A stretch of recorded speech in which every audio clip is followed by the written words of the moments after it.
Good day, fellow science enthusiasts. Have you ever wondered what is the fastest thing in the universe? Exactly!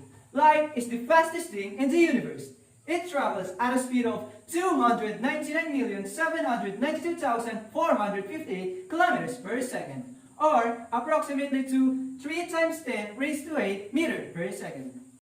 When you go faster and faster and closer to the speed of light, time begins to slow down. So by the time you're traveling at a speed of light, time will completely stop. This explains the Einstein theory of relativity.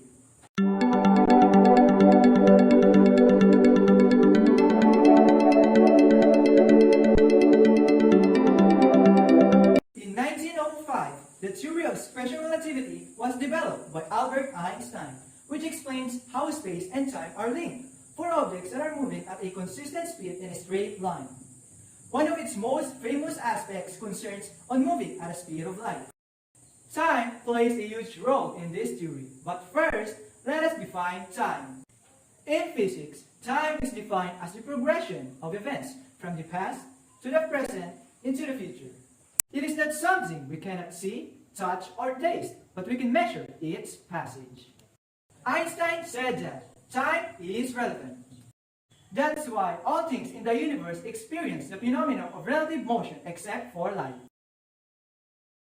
Here is an example. My friend Sam and I are in a separate spaceship. His spaceship is relative to mine. It is stationary. It is not moving. My spaceship is traveling at 1/2 of the speed of light. If I continued traveling 1 year to somewhere in space, and turn around and return to the place where my friend Sam was, time will have slowed down for me, and he will be much older. This slowing down of time related to space is the space-time continuum. Remember, space and time are parts of the same thing, space-time. The main idea of Einstein's theory of relativity is that space and time are parts of the same thing.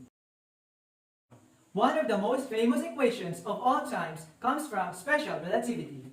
The equation E equals mc squared means energy equals mass times the square of the speed of light. It shows that mass increases with speed. As an object moves, its mass also increases.